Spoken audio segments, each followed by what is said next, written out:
What do you think happens to the naughty kids who got lumps of coal for Christmas? Forget for a moment why they were naughty. Forget whether or not you ever believed in Santa Claus. How do you think those kids reacted? Did they take it as a sign that they needed to change their ways? Or did they use it as an excuse to become bitter, angry, and even naughtier?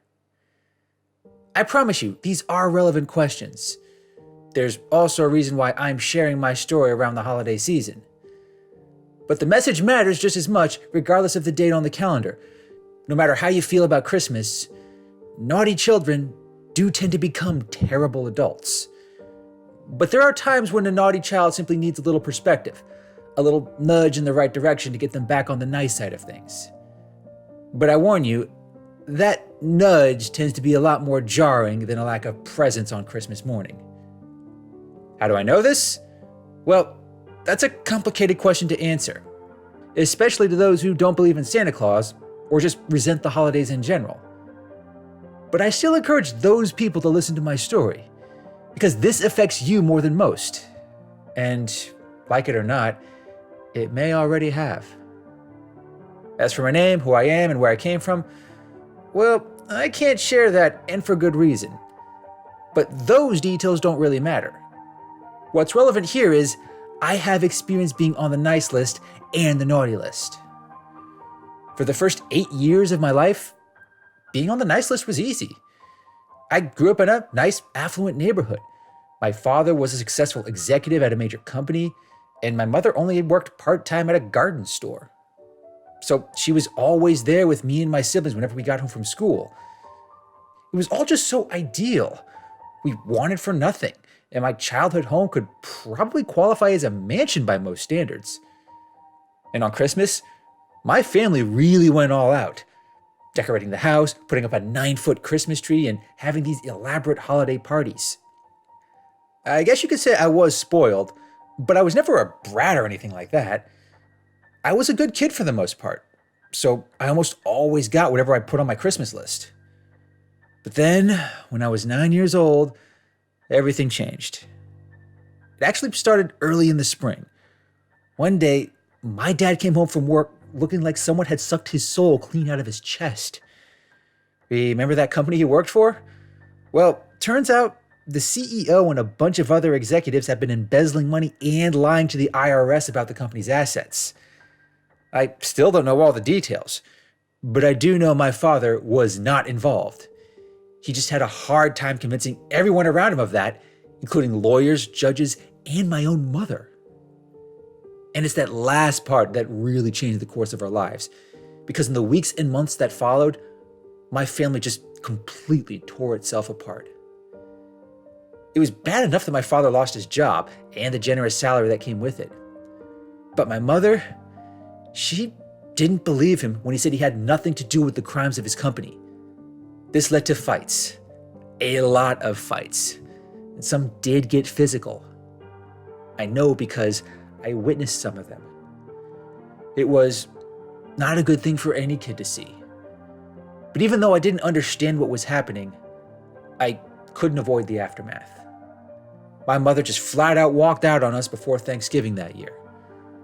Later on, we all found out she started having an affair with a neighbor down the street. And shortly before that, we learned that we had to move out of our nice, fancy house. We just couldn't afford it anymore. Not with my dad being unable to find another job, especially with everyone thinking that he was as guilty as all the executives he worked with. But the worst part for me at the time was how it affected Christmas.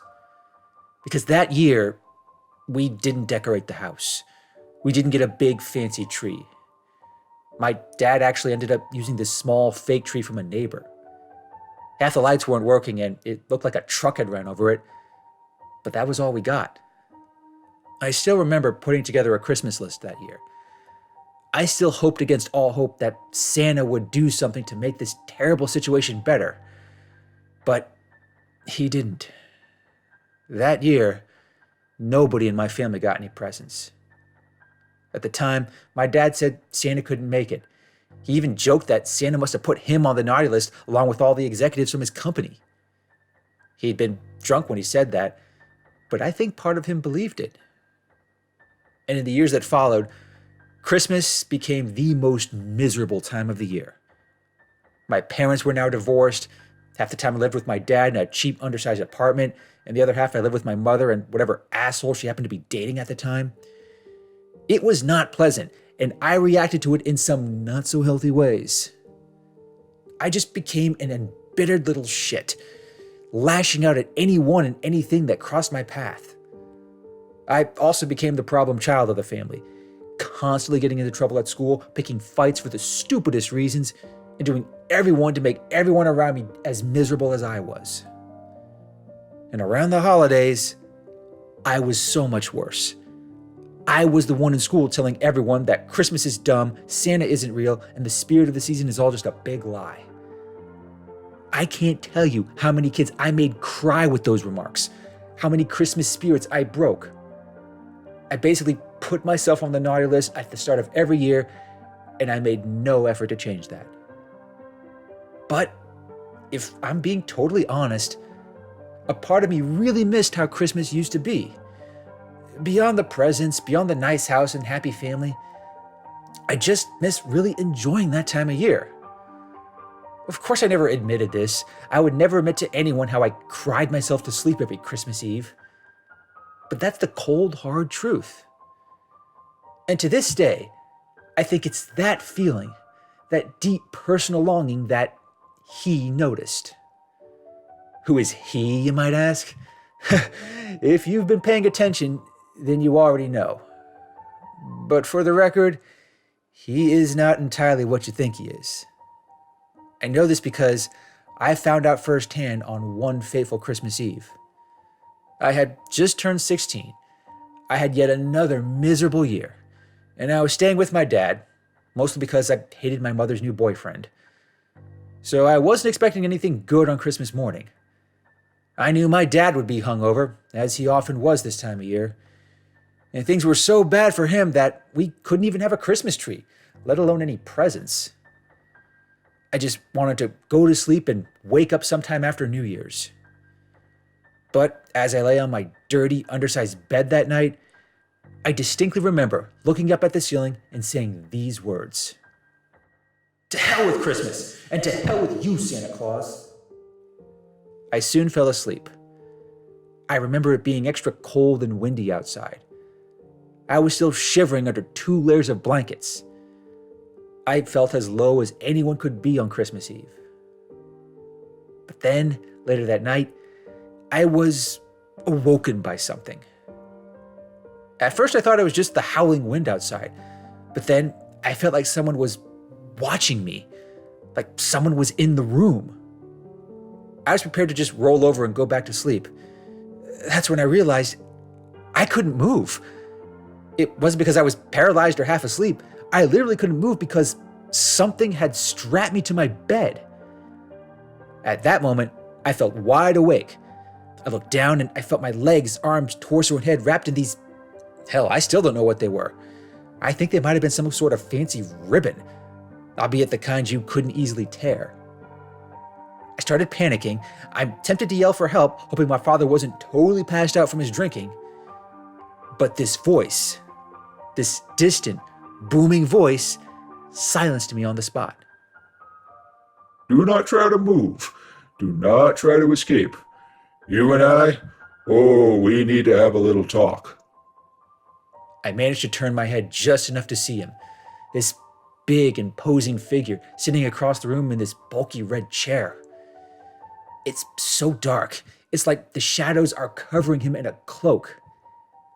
I can't see his face, but I can see what he's wearing.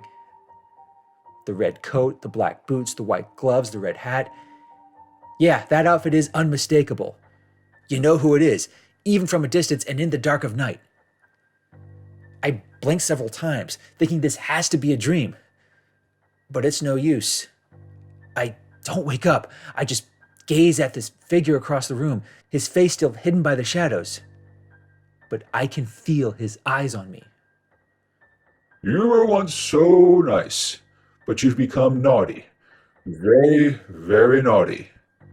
And while you've done plenty to keep yourself on the wrong list every Christmas, you are not like the other naughty ones I see year after year. I open my mouth, but no words come out. It's as if my voice is muted. I'm not even sure what I could have said in that moment. The figure keeps talking, and I hear his voice shift. You did not deserve what happened to you, both you and your family. 'Twas a grave injustice that befell you, and your reaction to it, while misguided, was understandable. Many in your position would have become just as naughty, and believe me, I know this for a certainty. Not gonna lie, I was genuinely curious as to how he knew that.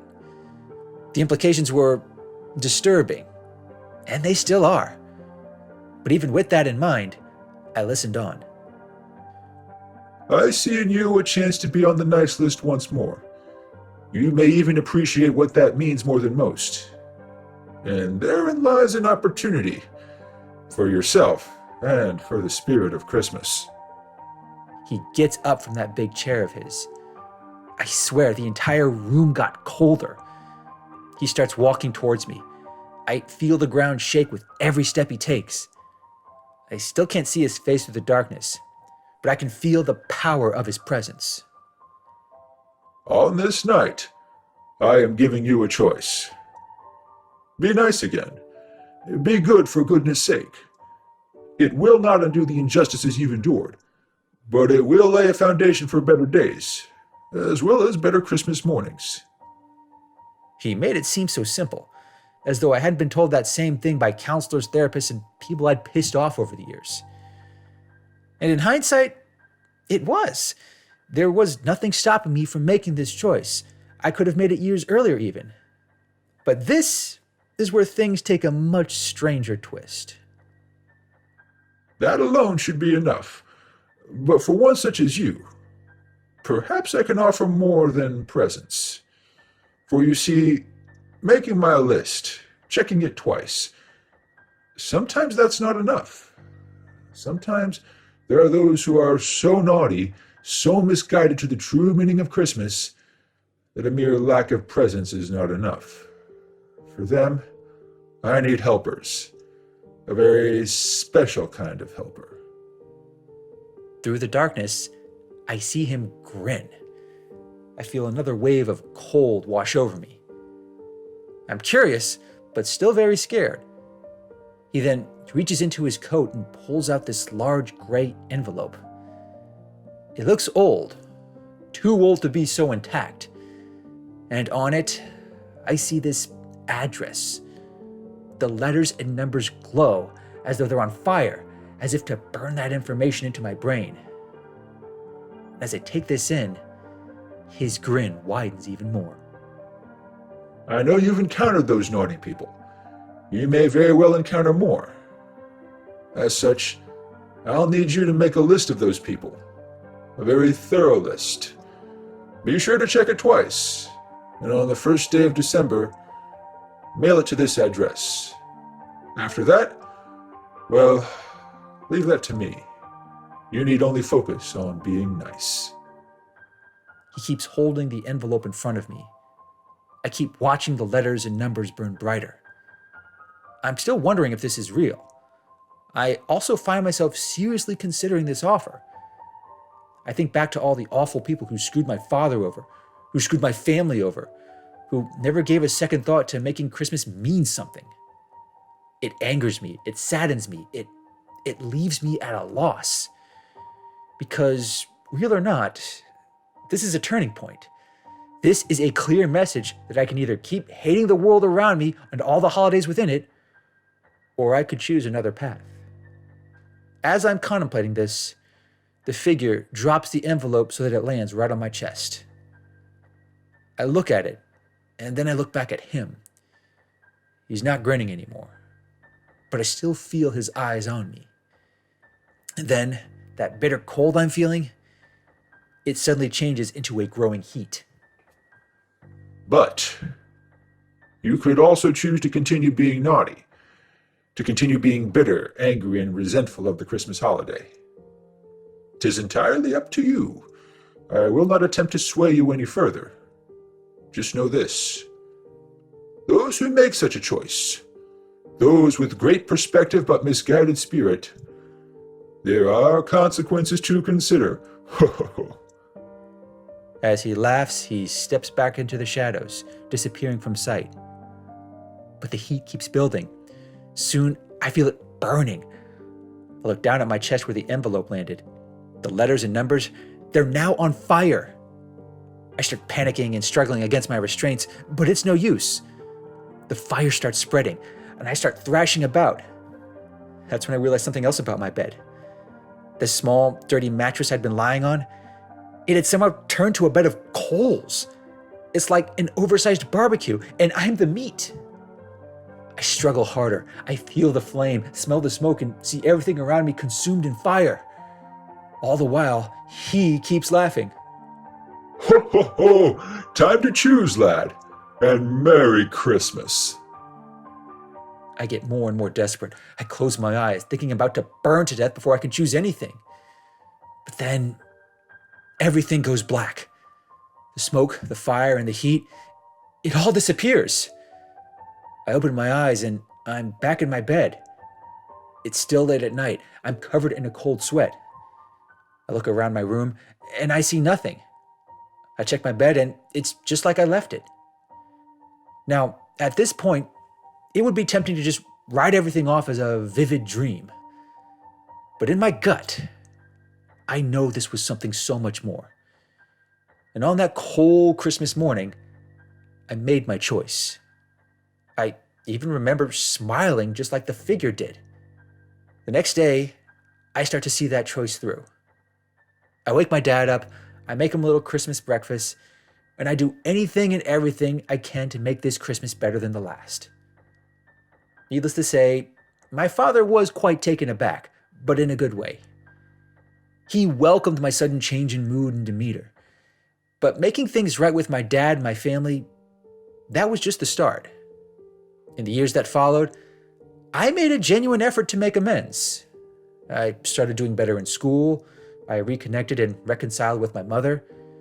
I even started volunteering at a local shelter. I won't recount all the ways things changed after that fateful night, but I can safely say that it made my life better, especially around the holidays. But that's not where this story ends. In fact, that was just a prelude. And who's to say the story's even over right now? Because during that time, and to this very day, I approach Christmas very differently. Yes, I still get presents from my loved ones. I still put up decorations, drink eggnog, and whatnot. But that opportunity I was offered that night, the chance to be one of Santa's secret helpers, I took it. And I took it eagerly. What exactly does that entail? Well, here's a quick example. The year after that fateful night, I got a part-time job working at this upscale mall. It was actually the one I went to when my family was still living in our big, comfortable mansion. While I was there, I helped the staff set up decorations in Santa's workshop.